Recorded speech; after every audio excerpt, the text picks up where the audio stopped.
Of course, opposition parties also giving their messages on Freedom Day. What's the DA's John Steenhuisen saying? Well, he was actually the first leader to send out a Freedom Day message. Less than 2 minutes, very short. And really the one point John Steenhuisen, the interim leader of the Democratic Alliance, was driving home was that on a day like today, given everything we're confronted with, we shouldn't take our freedom for granted. And he sent a particular message to South Africans around ensuring that they do not allow those who have been entrusted with the responsibility of making sure that we abide by, for example, the regulations that have been imposed. It says we must make sure that state law enforcement agencies are not a law unto themselves. Here's a bit of what he had to say around that. I'd like to take this opportunity to wish each and every one of you as citizens a very happy Freedom Day. As we celebrate this freedom under the spectre of the coronavirus in South Africa and under lockdown, it perhaps gives us even more time to pause and reflect on just how important our freedoms are. In this time when many of our freedoms have been limited to stop the spread of the virus, we now need to acknowledge that these are freedoms that we must never ever take for granted. And that's why it's also important that we ensure as South Africans, as citizens and as Democrats, that we don't allow the infringement of these freedoms by the powers that have been given to individuals during this emergency period. We must never allow the temporary to become the permanent.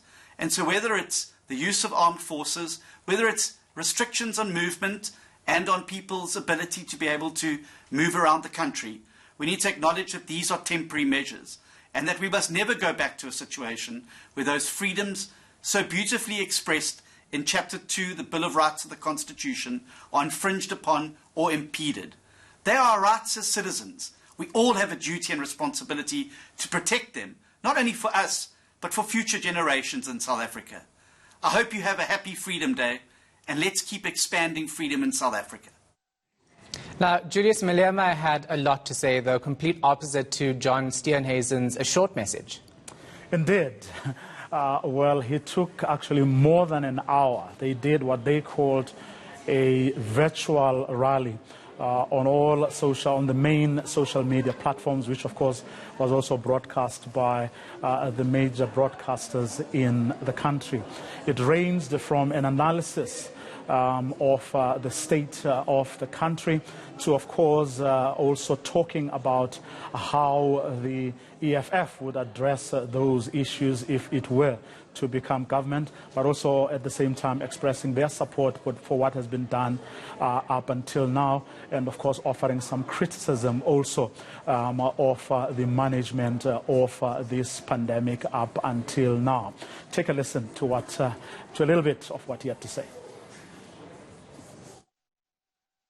People are still living with us to this day because black people and Africans in particular are the most affected by high levels of poverty, unemployment and homelessness.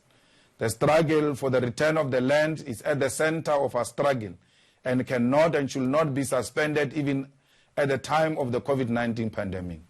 The coronavirus pandemic has brought into sharp focus the landlessness of our people.